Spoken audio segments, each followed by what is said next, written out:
I do remember the one teacher got pissed off with me, picked me up by my ankles and banged my head on the floor several times.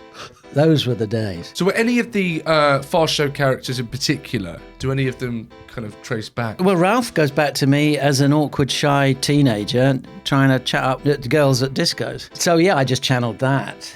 Ah, okay. And imagine that Paul was a teenage girl. My father gave me a fantastic piece of advice, the best piece of advice I got. Whatever you do, make sure you get a proper job, because you'll never make any money as a writer.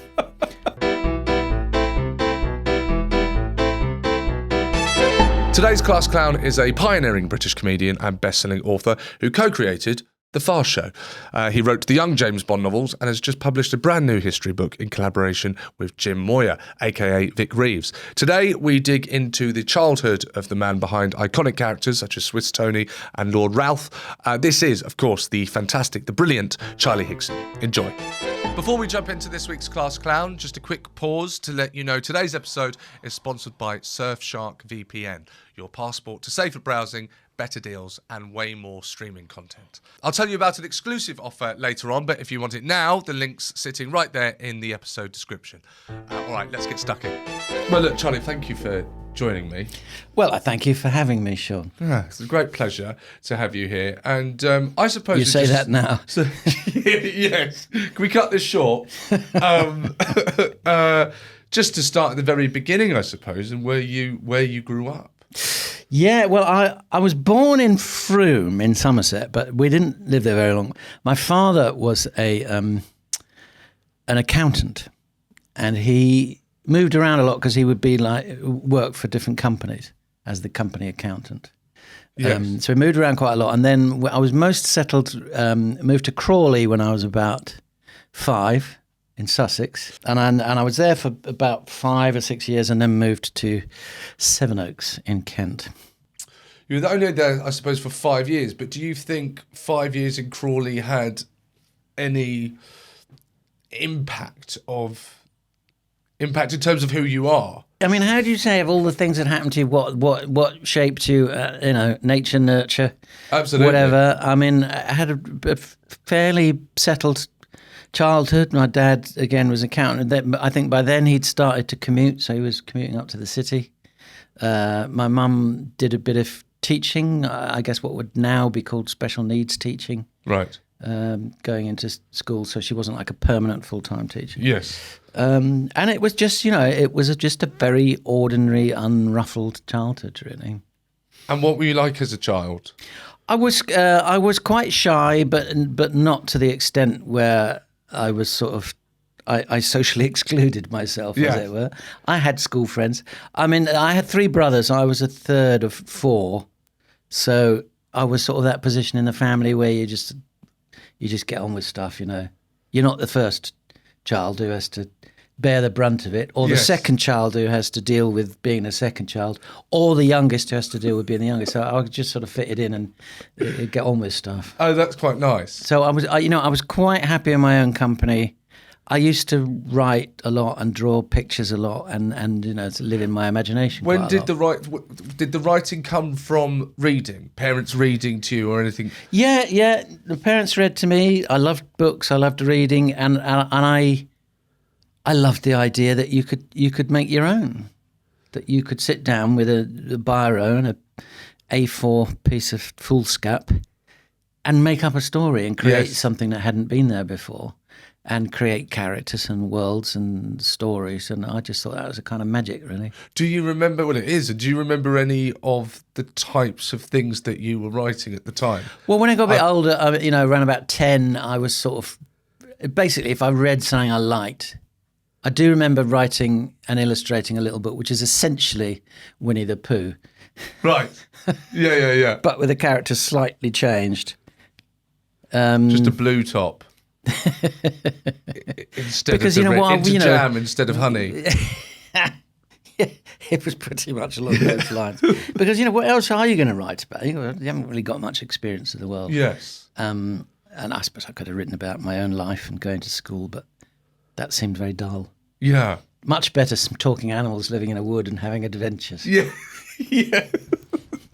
What was part of the thrill of writing? Thrill's maybe not the right word, but was part of writing these books and kind of diving into your imagination, was part of the fun being able to read these to your parents or showing that I have a friend he's one of my closest friends, and I didn't know for years that he was a really, really good guitar player.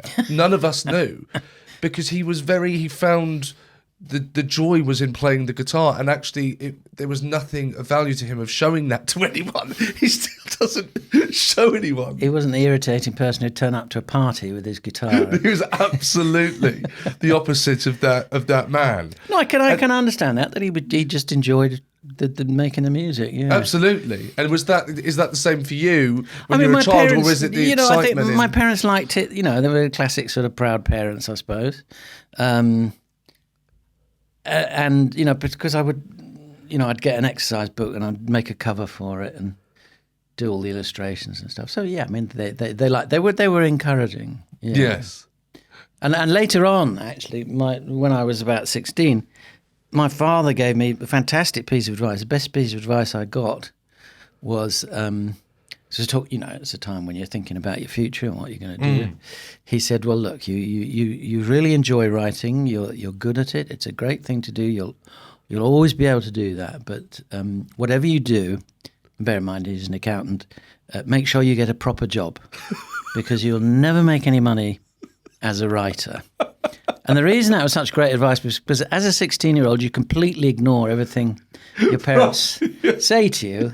And I've never had a proper job, but I've been very, very lucky to have actually, I have been able to make a living as a writer, which is not a given ordinarily, because what I love doing is writing, and I would have carried on writing and been a writer even if I hadn't made money doing it. But then I might have had to get a proper job. Yeah, and that would have been your side hustle, was writing. But I mean, some indication of my father, being an accountant and his approach to things is, as I say, I've got 3 brothers, so there's 4 of us, and he named us alphabetically.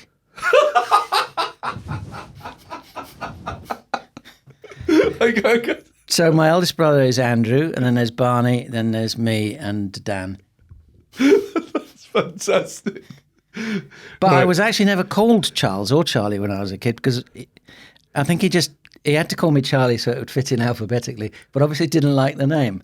So when I was growing up, I was called Murray, which is my second name. Where did Murray come from? Well, this was the chaotic side of your dad. They were all Scottish names. I don't know why. Is it just a coincidence that those were Scottish names? Or? No, they must have been a deliberate choice. Andrew, Barnaby, Charles, Daniel. They're very Scottish names. I don't know. Maybe he thought they were kind of rugged and manly, or something. I never really asked him. I should have done, because there was no Scots in the family. But I think also, I mean, there was a certain amount of following the royal family. Obviously, there was a Charles and an Andrew, and a certain Edward. Preponderance of quite Scottish names, I suppose. Well, so obviously, and I suppose if there'd been 5 of us, it probably would have been Edward. Yes. Yeah.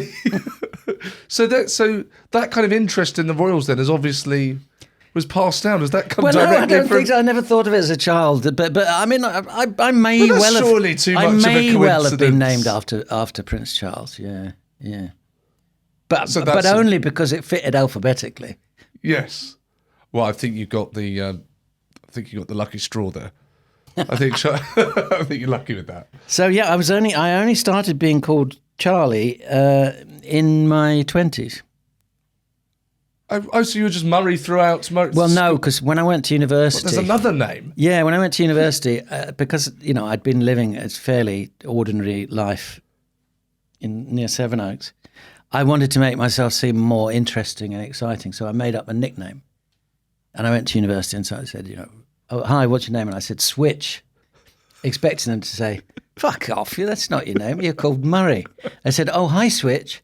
And everybody was calling me Switch. I thought, great. Nobody else was going to give me a nickname, so I thought I'd make my own one up. So I was called Switch, and my wife still, when she gets angry with me, calls me Switch. She sort of reverts.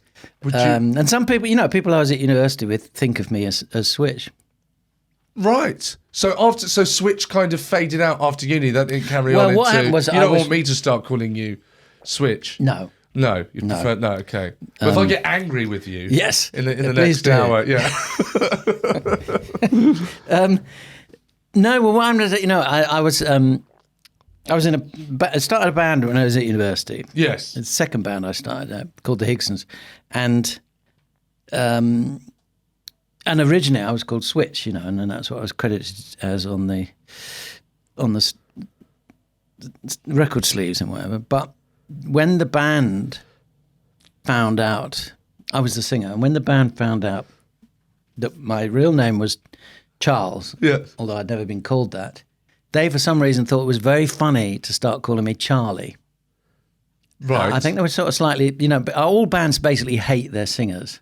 Because the singers get all the attention. It's like, the drummer's at the back there, and you can see me up front go, hey, look at me, and the interviewer only wants to speak to the singer. So they really grow to resent singers. I think they thought it was a way of bringing me down a peg or two. Okay. And then, particularly the drummer used to call me Charles As No Voice. What was the band? What music? It was called the Higsons. It was sort of indie dance music. Okay. There were a few of us doing it. Pig Bag was quite simple. Lots of brass and percussion and stuff like that. Well, we kind of jumped ahead quite a bit. Yeah, we have. Sorry. No. But we'll just stay there.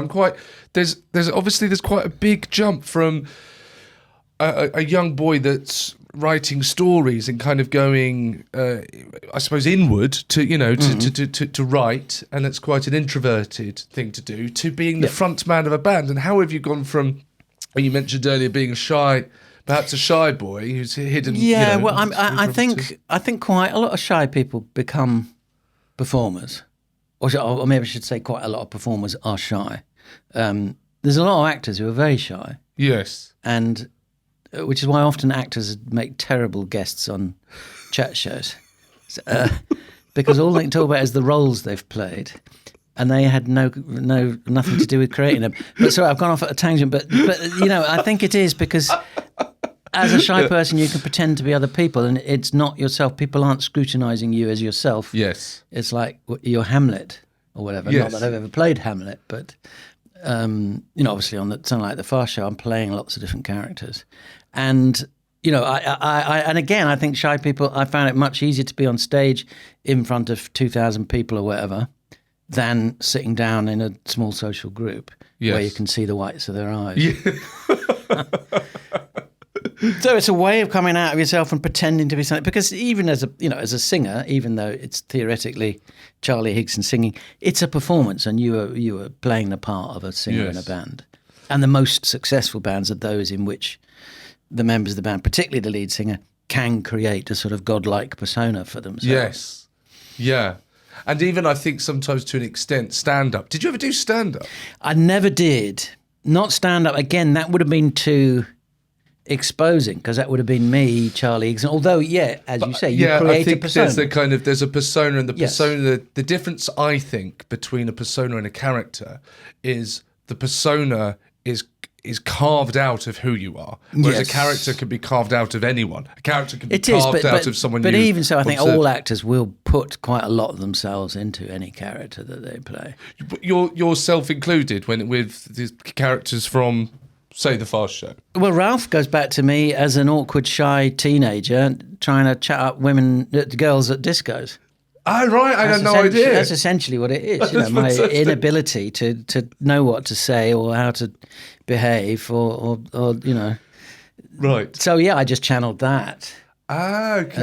And imagine that Paul was a teenage girl. Yeah. Producer Adam, I have a question for you. Mm-hmm. Would you ever share the contents of your lads' WhatsApp group with the Class Clown listeners? That sounds like my worst nightmare. Okay, all right, a man with something to hide. Well, that's basically what it's like going online without a VPN. You're just wandering around, vulnerable for anyone getting a hold of all the little private exchanges you'd rather not let them have. Surfshark sorts all that out. They're the VPN I've been using for a couple of months, and honestly, it's made life so much easier, especially with streaming. Different countries have completely different libraries, and Surfshark lets you switch your location so you can access everything you're actually paying for. Adam, what have you been using it for? I quite like US sports. I watch a lot of basketball, but Right. when I watch the UK kind of broadcast of it, I don't like the UK accents with basketball. I need an American voice, so I use it to stream the actual US broadcast. Okay, so it's just for sports. Yeah. Right, liar. There you go. Money saved, more content, and no dodgy workarounds. Plus, you get to use it on unlimited devices, phones, laptops, tablets. Stick it on all of them. Here's the deal. Head to surfshark.com/classclown or use code ClassClown at the checkout to get 4 extra months added to your plan at no extra cost. Everything you need is in the episode description, and that's all you need to know. Let's get back to the show. But no, I have always liked performing, and Will you say always? Sorry to just stop you there. But you go, when does that begin? Yeah, well, I'm in school plays at school. You were in the plays? Yeah. And then when I was a bit older at secondary school, whatever you want to call it, then me and a friend were putting on plays and shows and things. I mean, it was mostly ripped off Monty Python, but it was that kind of thing. And that I really enjoyed doing. So kind of the collaboration aspect of it kind of started off early in a way. Yeah, much easier than trying to do it all yourself, yeah. Yes. Yeah.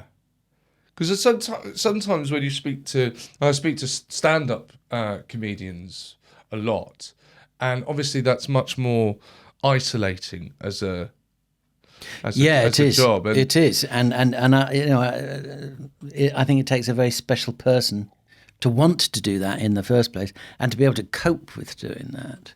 I mean, we've just done a fast show tour, and one of the nice things of that is there are 6 of us, so I'm not having to carry the whole show. Yeah.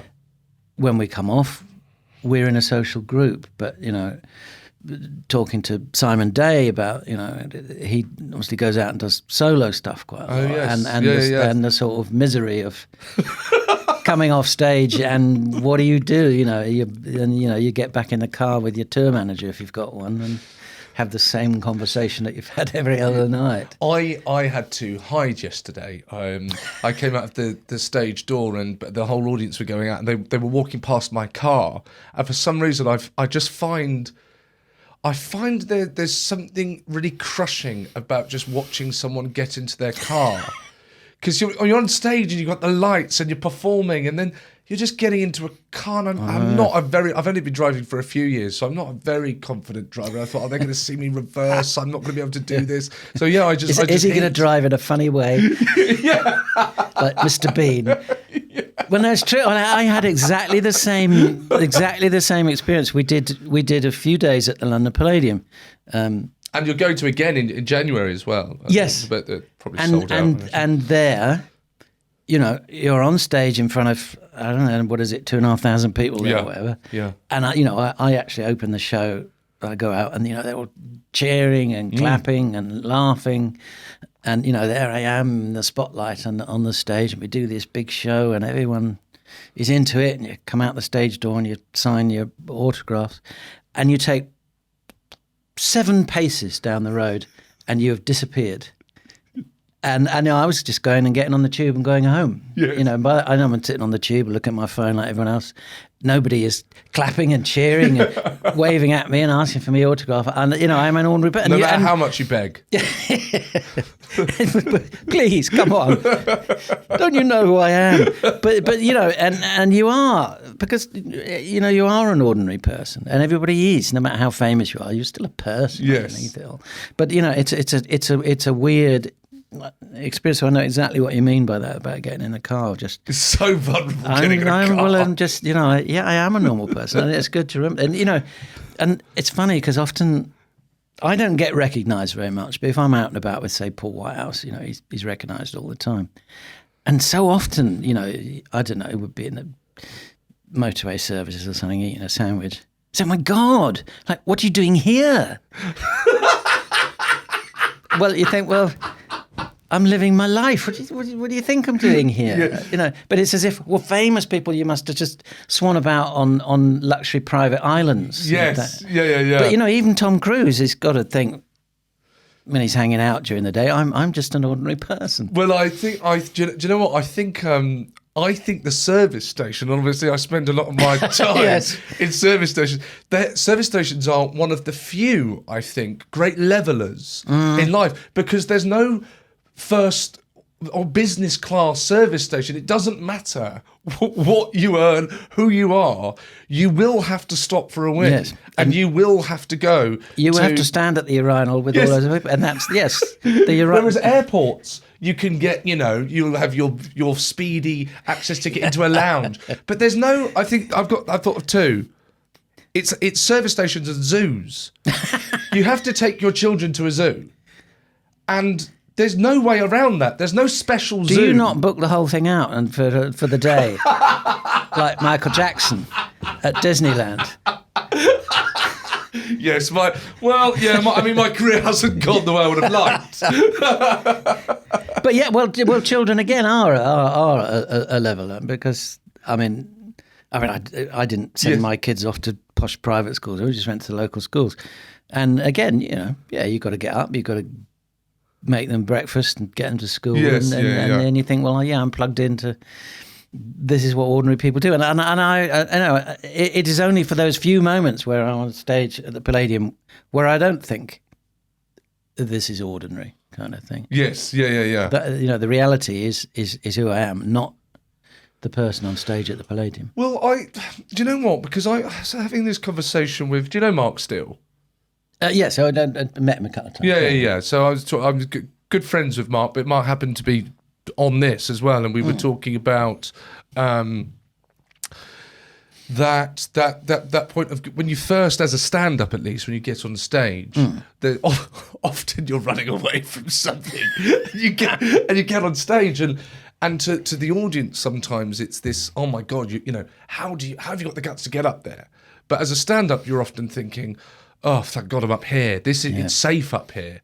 This is the safest place to be. I don't have to deal with all those letters that have red writing in the little window on the envelope. Well, do you have that sense? Well, I had a very similar conversation with Paul Whitehouse, because just before doing the Far Show tour, he'd been on the road with his Only Fools and Horses live show. Yeah. And I said, well, he really enjoys it. I mean, I do enjoy it, but I was glad to get back to reality at the end of the tour. I said, well, you did all that time on the road with her. I said, how'd you cope with that? He said, well, nobody can get to you when you're on stage. That's it. So that was his happy place. He's sitting there as granddad in his armchair on the set of Only Fools and Horses. And the rest of the world can bugger off. So were any of the Far Show characters in particular, do any of them kind of trace back to people from your... Not in the slightest. Well, it's quite interesting. I mean, Paul and I are very different, and we approach things very differently. Paul is very spontaneous and of the moment. I've sometimes described writing partner relationships as in a slightly poncy way, as being like the two hands on a piano, the left hand and the right hand, where you got the left hand, which is holding down the structure and the rhythm, and then you got the right hand dancing about and doing all the showy offy stuff. Yes. And everybody pays attention to the flowery right hand. But without the left hand, there's just someone arsing about. So I am very much a left-handed partner in the relationship. It's like a marriage. A marriage works best if the two of you supplement each other and fill in the gaps that the other one needs filled. Yeah. Let's not go down that route. Because if you're both the same, it's a disaster. So, yes. Which is why Paul has managed to work successfully with both me and Harry Enfield, because Harry and I are both left-handed. We take the left-handed approach and Paul takes the right. And that's why, actually, after a couple of series of Harry Enfield television programme, Harry and I stopped working with each other. We just weren't compatible. We both wanted to do the same thing. But so Paul will come in with ideas, and often it's someone that he's met. So Right. a lot of Paul's characters came from, it's like he came back from a fishing trip, said, this is an amazing guy. He would sit down in the evening and talk to us, and nobody could understand a single word he was saying, apart from the odd phrase. It would be, one girl was very badly burnt. And of course, that became Rowley Birkin. And Suit You came from somebody who worked with at Hackney Council, who would say, "Good morning, sir. How are we today, sir? We were out with a lady last night, sir." Oh, Suit You. So yeah, he just nicked it all. And again, Stavros came from Paul impersonating the guy that worked in the local kebab shop in Hackney where we lived.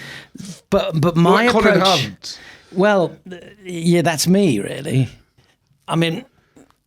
That's not you. Although, I mean, I don't know. Well, I've no, only spent- all the characters I do have aspects of me. There is a strong part of me that likes doing dad jokes, Yes, okay. but also doing playing around with language, which is how Colin Hunt originally came about. Say, oh, I'm sorry, I'm late. It was a lion on the lion. No, I'm lying. It was a sea lion. It was nonsense like that, which, and I like that. And so my ideas tend to come more from a kind of intellectual background. They'll come from ideas. What I love about that sketch, by the way, where you say that line about the lion and lying, is the sketch doesn't end at the punch. The sketch ends when you carry on, you sit down and then hold your head back because you've got a nosebleed. That's fantastic. But yes, so my ideas are coming from, I'll say, what about this as an idea? And then you feed in real things into it to flesh it out. So I'm coming more from an intellectual approach, whereas Paul is coming from a throwing ideas, oh, this is funny, or this is a great character. And I'll be there thinking, well, how do we make that into a working character? And how do we, build a sketch out of that? It was like he came in one day and said, how about a character that just coughs? And I thought, yeah, that might be funny. There's something funny about someone coughing. So we say, well, what would be the worst job they could have? TV presenter. What if they were a TV presenter who couldn't stop coughing but weren't aware of it being a problem? And so we thought, great. So there's a coughing TV presenter. So what might be fun? We were both huge fans of. The guy's name has completely escaped me, but he used to present a sort of country matters show from inside his shed. So I thought, well, that would be lovely.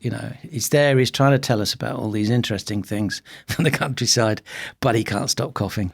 And so, you put those real things together with ideas and real characters and stuff. But, in order to play them, you do have to put a lot of yourself into it. I mean, Steve Coogan is Alan Partridge and Ricky Gervais is David Brent.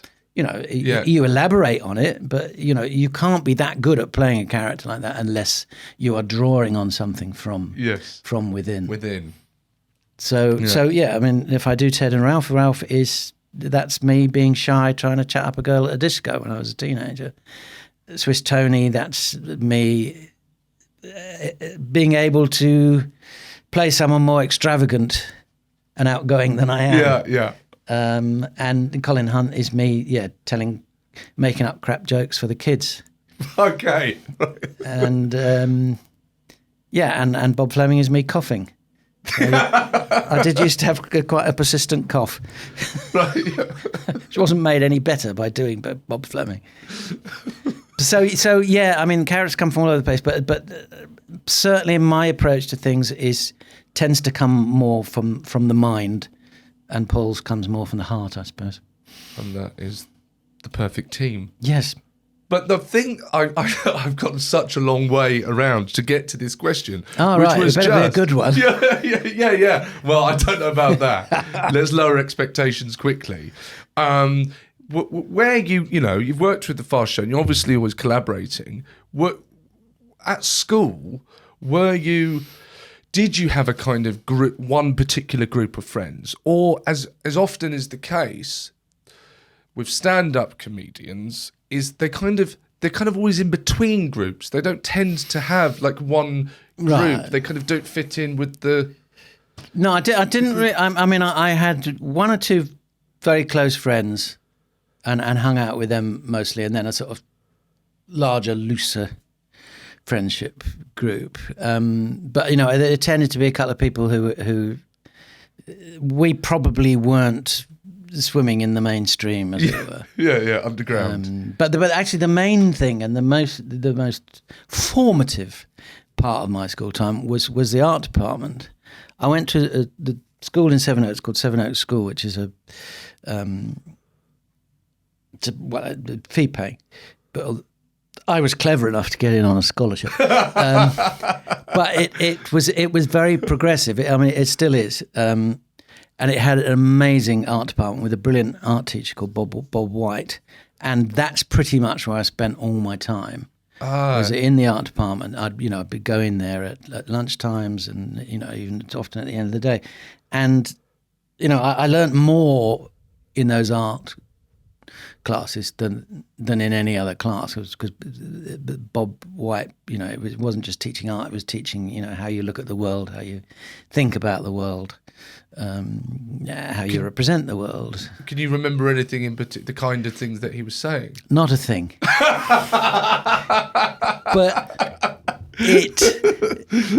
But it was it really was just encouraging. But you remember being inspired, encouraging us to think. Yes, okay. And to question things and to analyse things. But also, that was where the cool kids hung out, and they would be playing records and things. So that was your introduction to a lot of music. And funnily enough, quite a lot of bands emerged from that era. The Gang of Four were there, the Mekons, me, a couple of other people in bands as well. And you mentioned Python earlier. As something that you look to. Do you have that kind of, that camera zooms in, it's your biopic and the camera zooms in on that moment where you first see Python and you go, oh my God, what is this? Totally, yeah. Funnily enough, it was my dad who said, oh, you should watch this. He'd watched one episode or perhaps only a bit of one. And all that had registered with him were the Terry Gilliam cartoons. And he said, oh, you like drawing and cartoons and things. You'd love this show. And we sat down to watch it together the next night it was on. And that was the last night he ever watched it with me, as he realised that perhaps the rest of the show wasn't to his taste. But I was absolutely hooked. And yes, that was the thing. And it was the same with Paul. He was obsessive, Monty Python fan, and it was that thing. And I think so many young people get that of thinking this is made just for me. Yeah, absolutely. This is my thing, and yeah, perfect. And of course you could go and you would reenact it the next day with your friends in school. Yes, and that became your group, was the people who liked Monty Python. Right, that's it. And was there that aspect of the fact that your dad couldn't watch it again? That was part of what was attractive about it.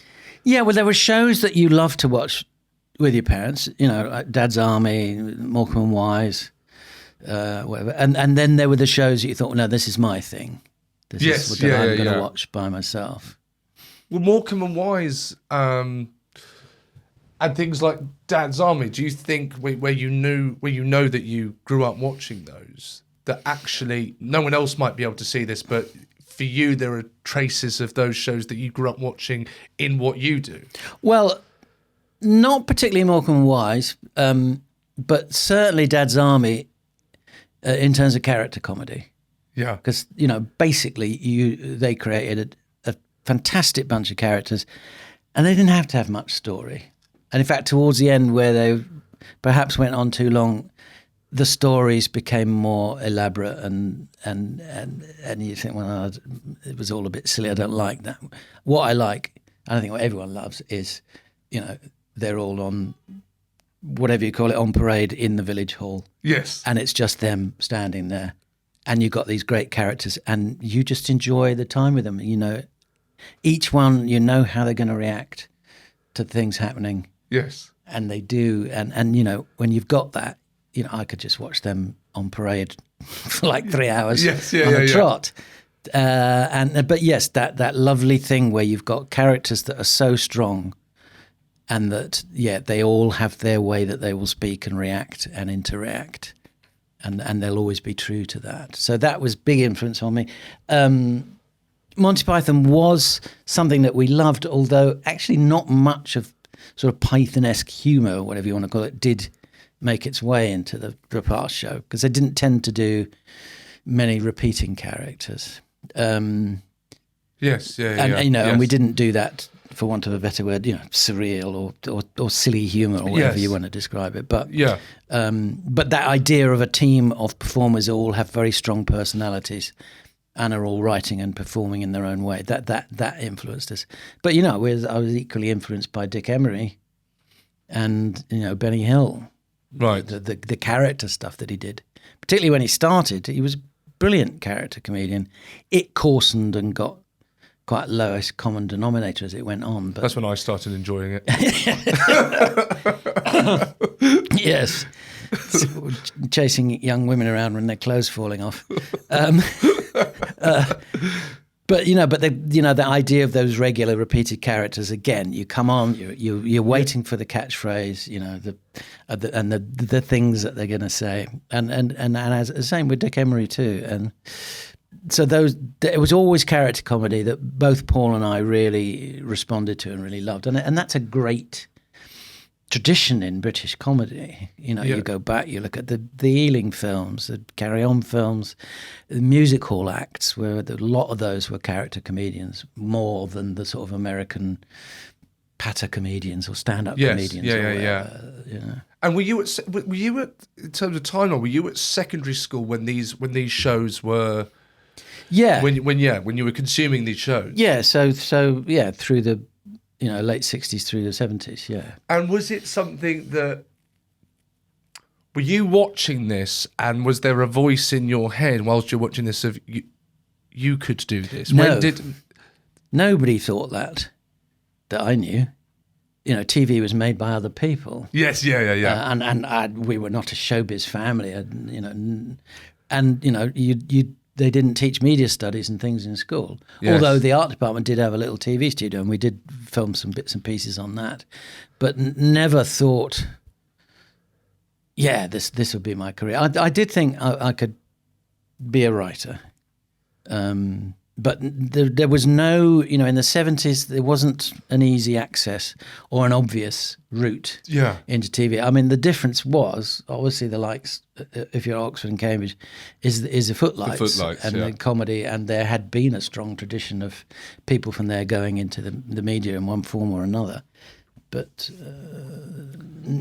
so didn't think of that as a career. You couldn't realistically think of it as a career, but there wasn't even a kind of, a young boy's imagination. Well, as I say, put on these shows at school. Yes, yeah. I'm thinking, well, I can copy it and have fun doing what they're doing, but didn't think that would be where I would go. And then when I did start to get into music and thinking, well, being in a band might be fun. That was a more obvious route, and certainly when I went into university, me and Paul in 1977. You and Paul met? Is that where you met? Yeah, and we met quite quickly because we were both punks, as it were, and so you gravitated to the people that looked like you. Did you look like a? Yeah, Did you have a mohawk? I did for a while, yeah, but mostly just short bleached hair. Right. And straight trousers. Yes, yeah. Which, in 1977, most young men had flares still and long hair. So the music really was probably our first thought for performing. Yeah. Paul and I wouldn't have dreamt of getting up on stage and doing comedy. Okay. But getting up on stage and doing a band, that's what you did. So at secondary school, you well behaved. I don't get the impression you were the class clown. I did probably. As I got a bit older at school, a bit more confident, I did muck about with some of the teachers. What's that? Can you remember mucking? I do remember the one teacher got pissed off with me, picked me up by my ankles and banged my head on the floor several times. Those were the days. Oh, he did. He really did. Because I was the sort of, sort of making cheeky, sarcastic comments. Not being disruptive, but perhaps being a bit full of myself. Right. And I imagine that calmed down a little bit after you'd been upside down. With your head. Yeah. Everything did. I was in hospital for 2 years. No, it's... no, you just sort of kind of accepted that at the time as what teachers did. But you said earlier about a lot of your characters having kind of you within them, but they're also is there an aspect of observing other people, laughing kind of at other people and wanting to use someone? Do you ever see someone and go, it's a bit like that thing when someone might say to me sometimes, oh, we should put this in one of your routines. But of course you never put that bit in the routine. It's something else that you've spotted that, no one else would kind of consider that might end up being stand-up. Did you have that with people from a young age, that you met someone and thought, I wish I could kind of show someone how funny that was? I think so. Yeah, observing people and observing how they behave and what they say and how they speak, and I mean certainly that was really what we were always striving for on the Far Show is finding those unusual and interesting ways that people speak in real ways and not doing cliches and caricatures. And on the Far Show we were never sort of laughing at people. It was always that's important. It was always inclusive. We were trying to find the humanity in all of the characters. But what I really love, and what if people asking advice about writing, it's that reality is the really important thing of making your characters speak in their own way and not just off the peg dialogue and stuff, and that way you can make really interesting living, breathing characters. Yes. Did you have to did it take you time from the point that you started doing it to learn these things, or do you think these kinds of observations of your own were things that you had learned before? I think as a writer, once you get into writing things, you are constantly sort of like some creature on the seabed, sifting everything that comes past and spitting out the sand and keeping the good bits. Yes, and you do get a bit detached from life. I mean, I do feel sorry for my wife being married to a writer, because everything is like, it is potential material. Yes, and I'm probably guilty of not always directly connecting with the world around me. Yes, I'm more observing it and taking from it. And what about you said your dad's an accountant, your mum was a teacher. Yeah. And obviously those things seem to be very removed from what you now do. But do you think there's anything that actually, when you look back, that your dad being the way he was and your mum being the way she was have kind of carved out what you do? I knew I wanted to be creative. That's what I've always loved, is creating things, making things up, whether writing. I mean, I still do quite a lot of art and stuff, and music as well. That's what I love doing, and I always did from when I was a small child. Yes. And my dad neither made that easier nor made it harder. Right. I mean, he encouraged stuff. He was proud of me. So that I had the encouragement to carry on doing that. But yeah, if he'd have had his way, he'd have channeled me into getting a proper job. And joining him on the commute to London. Yes, yeah. And what did it look like you were going to do before you formed a band? Well, I went to university. I did English and American literature and a minor in film studies. Mainly because I thought, well, great, because none of them are vocational. So I don't have to worry about a job. I'm just going to arse about and do something worthless. But of course, I was wrong. They all had a huge effect on what I did in the rest of my life. I didn't. I almost went to art college. That was my choice, was to go to art college or to university, and probably influenced by my father. It was why I went to university. Right. So do you remember that being? Was that because you had a particular conversation, or because you thought, I can't tell him I'm going to art school? In the end, I mean, actually, also, I find, much as I enjoyed art, I really wasn't sure I had anything to say, but I thought through writing, that felt more like me. So maybe that probably did influence it as much as anything. But in terms of the arts. And forgive me for not knowing myself, but I think I know there's the books and the children's books and obviously the comedy, but is there a professional aspect to the art? Is it paintings or drawings or? Well, also, I mean, I used to do the sleeves of the band. I mean, you don't have to apologise. There's no reason why. I don't have a career as an artist. But what? Although the last couple of years, I have. A charity asked me if I could do some things.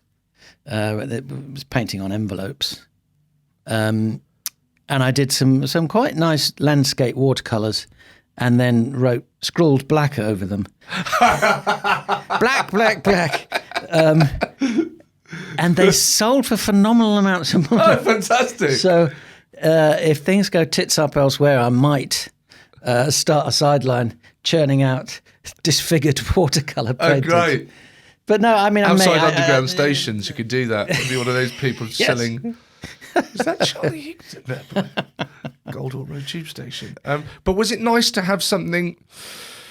Because sometimes you want to do something creative. When you're speaking to someone that's ended up, in comedy, which is what they wanted to do, or they're an actor, which is what they wanted to do...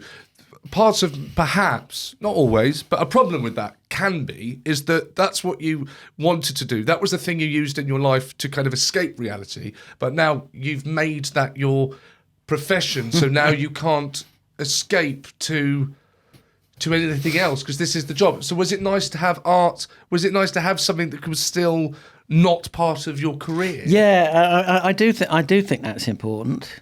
Because I've got nothing. Well, nothing. You must have. Don't you paint model soldiers? No, I don't paint model. No, I do that as well. That's great fun. No, I think it's really important. Yeah, and actually, it's really important as a writer because you can't just sit and write all day. You're right. You've got to have input. And stuff coming in from elsewhere, and you've got to have times when you're switching your brain into a different mode so it can sort of subconsciously sift through things. But do you not play video games or games on your phone? Chess? At the moment, Risk? I would like to play chess. At the moment, I've got two very young children. Well, you've got that. That covers that side of things massively. Probably not fair to call them nothing. In terms of it, that's a huge distraction. And again, that totally will take you out. Yes. What you're doing. So yes. Well, yeah. Well, when we started having kids, huge parts of those other activities had to be shut down. Yeah, exactly. Yeah. Well, I ask everyone this, and I think we've kind of got this anyway, but I'll go for it anyway. We always quote Aristotle, right, on this pod. Yeah, it's very highbrow. Okay. I hope you've got a sense of that, of how highbrow. Oh this yes, is. very much so. Yeah. You've certainly thought about this a lot more than I have. I just sort of bumble around and get on with things, and then often people say, "Well, is this because of that?" I think I haven't got a clue. I think this will be what the episode goes out as, is you just going, I really don't know. Charlie Higson, thank you for joining me. Yeah.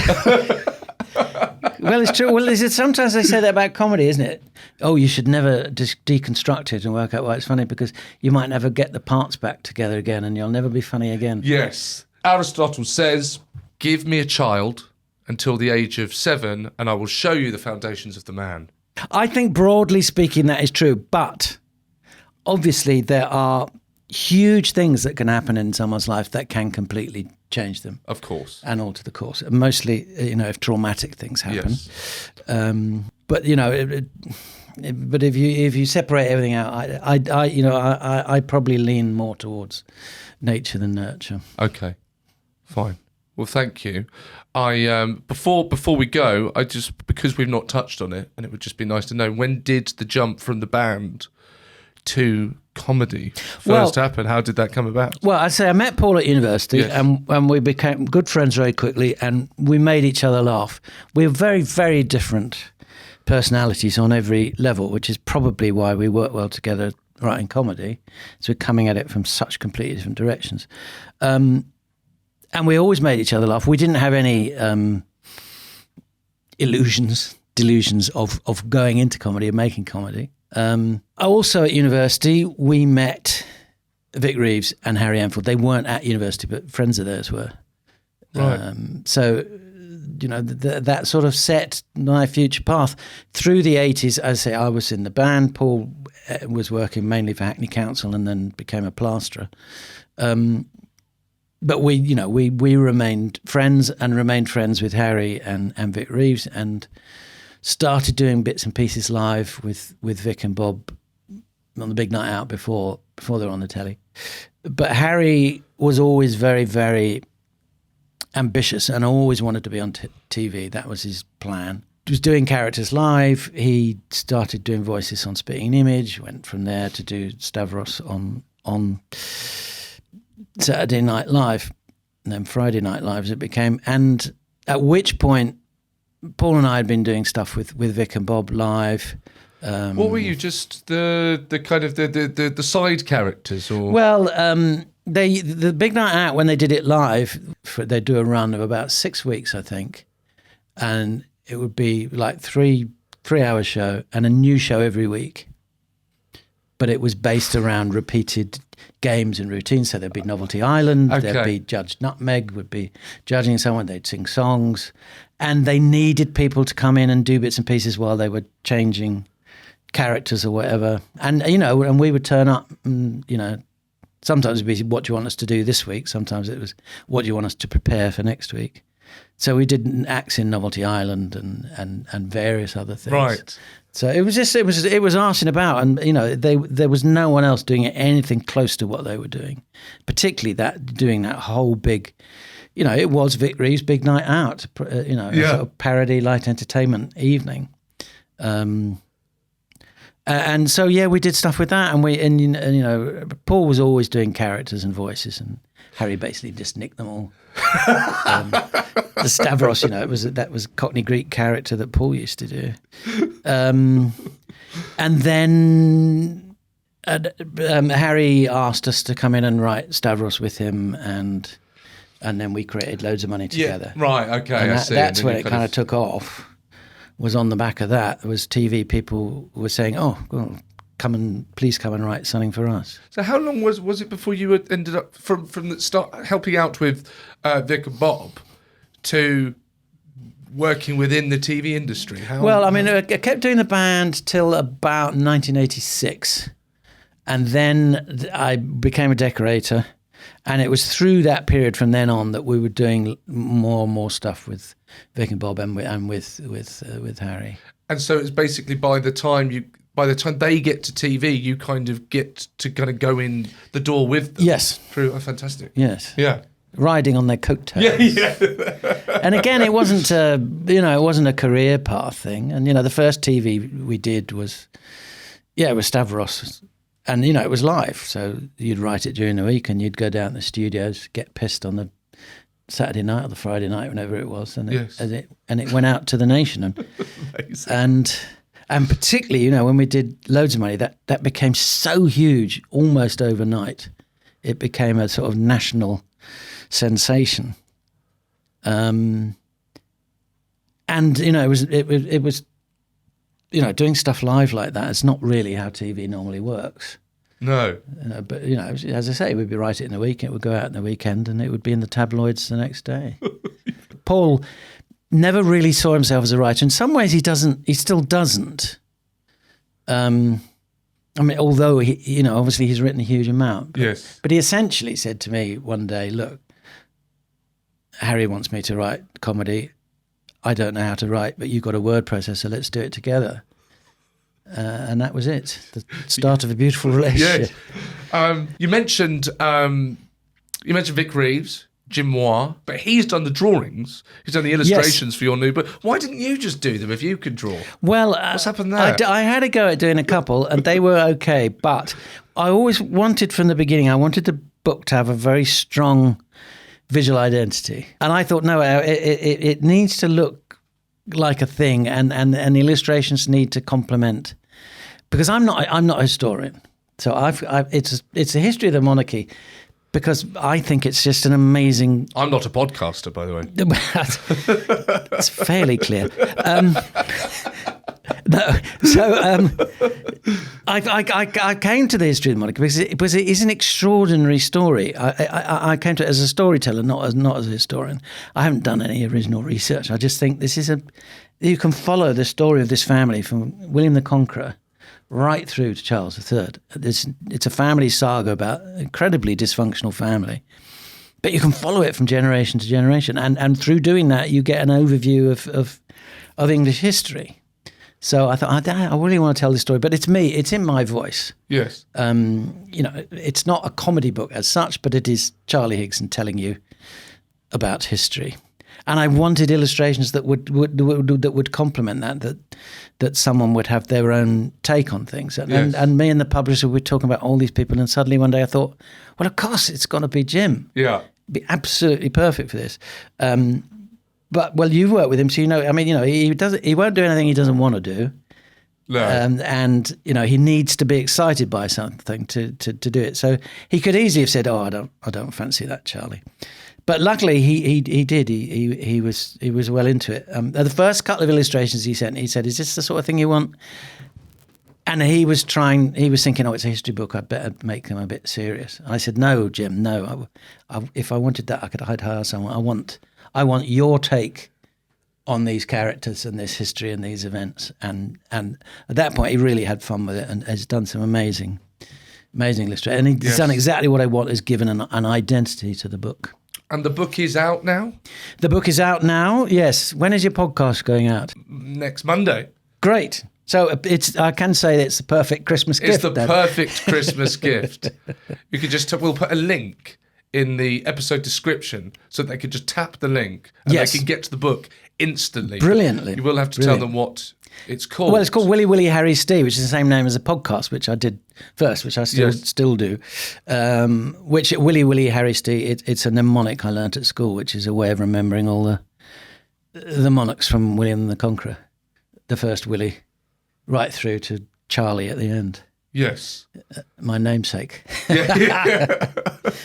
And it's and a lot of people have said, doing the podcast and doing the book, they said, "Oh, this is great," because I sort of knew some of this stuff, but I never really knew how it fitted together and how one thing led to another. And particularly the way history is taught now, you learn a lot about certain isolated periods. Yes. Like everybody learns about the bloody Tudors.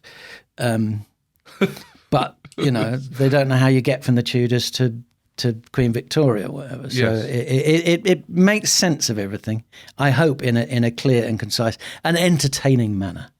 Well, I'm sure it does, and it's available on the link, as I say. And your podcast is still going. The podcast is still going, yes. Go and subscribe to that as well. And also you have another one about spies. Yes, I do interviews for a spy podcast called The Spy Who, which is really interesting. I've met some extraordinary people, several spies, ex-spies.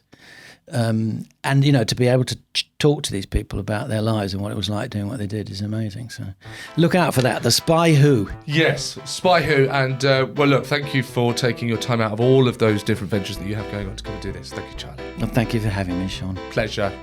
That's all from Class Clown this week. If you want to support the show, you can go to patreon.com/classclown, where you'll get ad-free access to all of the shows. And for the shows that are in 2 parts, you'll get both parts immediately. That's patreon.com/classclown. And remember, I am on tour. If you fancy coming to see me live, you can go to seannwalsh.com and get tickets there. Thanks very much, and we'll see you next week.